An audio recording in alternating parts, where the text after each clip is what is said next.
আমরা প্রশাসনের প্রতি শ্রদ্ধাশীল। আমরা যতক্ষণ পর্যন্ত আমাদের দাবি ওনারা মেনে নেন, আমরা এভাবে শান্তিপূর্ণভাবে কর্মসূচি পালন করে যাব। আমরা কখনো এই প্রেস ক্লাব ছাড়বো না। আমরা ওদেরকে দেখতেছি ওনারা আমাদের প্রতি কতটুকু সদয় হন। প্রশাসনের প্রতি আমরা এখনো শ্রদ্ধাশীল। যদি আগামীতে আমাদের কেন্দ্রীয় নেতৃবৃন্দ আছে, ওনারা কর্মসূচি দিবেন, ওনাদের কর্মসূচি অনুযায়ী আমাদের সারা বাংলাদেশ থেকে 5 লক্ষ এমপিভুক্ত শিক্ষক পরিবার সহ স্টুডেন্ট নিয়ে এই জাতীয় প্রেস ক্লাবে হাজির হয়ে আমাদের দাবি যতক্ষণ পর্যন্ত আদায় করবো না, আমরা দীর্ঘক্ষণ আমরা সচিবালয় ব্যারিকেড ভেঙে যাব। যদি প্রশাসন আমাদের প্রতি আবার এরকম কোনো করা মনোভাব দেখায়। গতকালকে ব্যারিকেড ভাঙতে পারেনি, আজকে ভাঙতে পারেনি। আজকে ভাঙতে পারেনি। আমাদের বাংলাদেশ থেকে সব শিক্ষকগুলো এখানে আসবে। আমরা জোরপূর্বক আবারও বলতে চাই, আমরা এখনো প্রশাসনের প্রতি শ্রদ্ধাশীল দেখাইতেছি।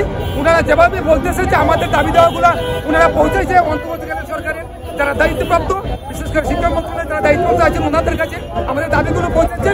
আমরা অপেক্ষায় আছি। আমরা ইনশাল্লাহ পরবর্তীতে আবার বড় ধরনের কর্মসূচি যাব, প্রয়োজনে ব্যারিকেড ভাঙবো।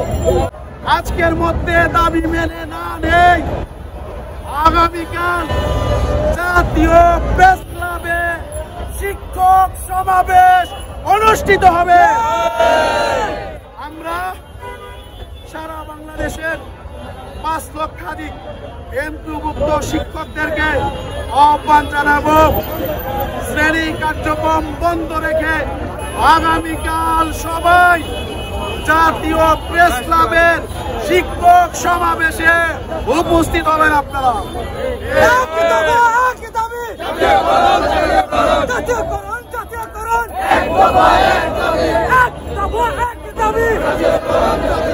বিভিন্ন দাবি দেওয়া নিয়ে তারা গত কয়েকদিন ধরে যে তারা এখানে অবস্থান করতেছে, আমাদের পুলিশের পক্ষ থেকে সর্বোচ্চ সহযোগিতা করেছি। আপনারাও জানেন এটা, যে কর্তৃপক্ষের কাছে গেলে তাদের সমাধান হবে, সর্বোচ্চ কর্তৃপক্ষের কাছে আমাদের ঊর্ধ্বতন পুলিশ কর্মকর্তাদের মাধ্যমে আমরা পাঠিয়েছি।